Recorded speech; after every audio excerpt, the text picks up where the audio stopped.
Assalamualaikum warahmatullahi wabarakatuh. Hai semuanya.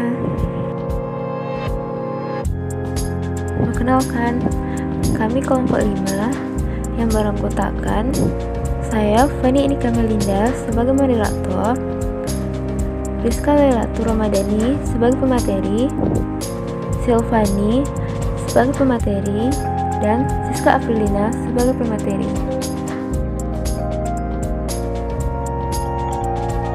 Baiklah, kali ini kita akan membahas materi tentang konsep antropologi, psikologi, sosiologi, dan perilaku sosial, diri dan identitas. Baiklah, materi pertama tentang antropologi akan dijelaskan oleh Rizka Lailatul Ramadhani. Baiklah, terima kasih kepada moderator. Saya Rizka Lailatul Ramadhani dengan NIM 18006161.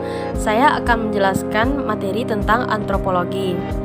Profesor IGD AB Wiranata dalam buku Antropologi Budaya tahun 2011 menjelaskan antropologi merupakan ilmu pengetahuan yang mempelajari manusia sebagai makhluk masyarakat. Maka itu, perhatian antropologi ditujukan pada sifat khusus badani, cara produksi, tradisi, dan nilai-nilai yang membuat pergaulan hidup satu masyarakat berbeda dari yang lainnya. Adapun yang membedakan antropologi dengan disiplin ilmu lain yang juga membahas tentang manusia adalah fokus kajiannya. Antropologi secara khusus mengkaji manusia dari sudut keanekawarnaannya, baik dari segi warna fisik atau tubuh, perilaku, maupun cara berpikirnya. Bahkan, masih mengutip penjelasan Wiranata di bukunya, antropologi memandang persoalan manusia sebagai makhluk biologis dan makhluk sosial secara holistik dan integral atau menyeluruh, alias tidak secara terpisah. Sosiologi itu mempelajari masyarakat dalam aksi-aksinya, dalam usaha koleksinya, baik spiritual maupun material, yang mengatasi aksi-aksi para peserta individu dan saling tembus-menembus. Terima kasih, sekian dari saya kembalikan kepada moderator. Selanjutnya, materi kedua tentang psikologi akan dijelaskan oleh Siska Afrilina. Terima kasih kepada moderator. Baiklah, saya akan melanjutkan materi psikologi. Kepribadian atau tingkah laku seseorang dapat juga dipengaruhi oleh faktor psikologis, misalnya temperamen, perasaan, dorongan dan minat, menurut Gunawan 2001. Faktor psikologis juga mempengaruhi kepribadian individu. Jika keadaan psikologisnya sedang baik, maka ketika kita berbicara dengan teman sendiri akan baik-baik saja.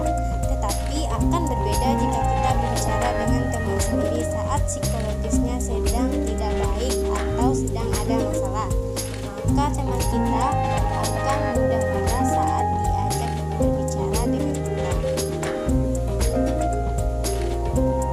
Psikologi merupakan sebuah disiplin ilmu dan terapan yang mempelajari mental dan perilaku secara ilmiah.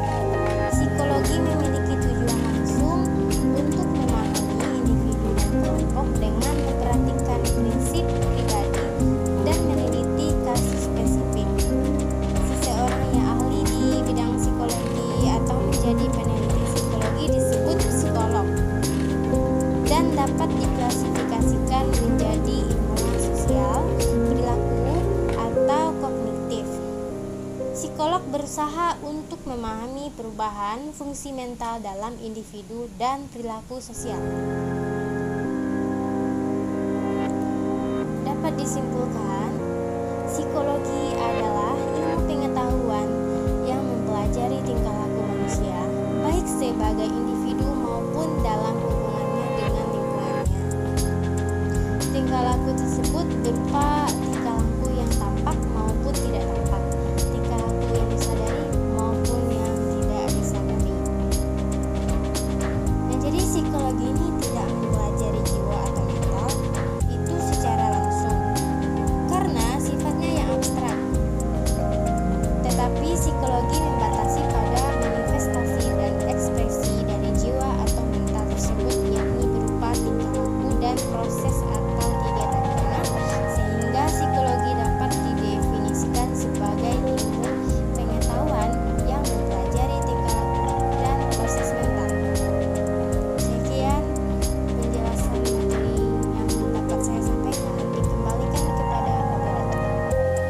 Baiklah, saya akan menyampaikan materi selanjutnya, yaitu tentang sosiologi dan perilaku sosial, serta diri dan identitas. Pengertian sosiologi. Sosiologi menurut desain Simon tahun 760 sampai 1825 menjelaskan bahwa sosiologi itu mempelajari masyarakat dalam aksi-aksinya, dalam usaha koleksinya, baik spiritual maupun material, yang mengatasi aksi-aksi para peserta individu yang saling tembus-menembus. Pada hakikatnya, tidak ada pengetahuan yang objektif. Asal-usul pengamatan kita tentang dunia luar semuanya diolah dalam otak kita masing-masing. Jadi, sifatnya subjektif. Tetapi, panca indera kita adalah serupa dan tidak tunduk kepada logika yang sama, sehingga kita dapat menemukan pengetahuan ilmiah itu antar subjektif. Budaya dan perilaku sosial. Kebudayaan yang merupakan kitab biru bagi kehidupan atau pedoman bagi kehidupan masyarakat adalah perangkat-perangkat acuan yang berlaku umum dan menyeluruh dalam menghadapi lingkungan untuk pemenuhan kebutuhan para warga, masyarakat, pendukung kebudayaan tersebut. Pendapat di atas menunjukkan bahwa kebudayaan dalam suatu masyarakat merupakan sistem nilai tertentu yang dijadikan pedoman hidup oleh warga yang mendukung kebudayaan tersebut.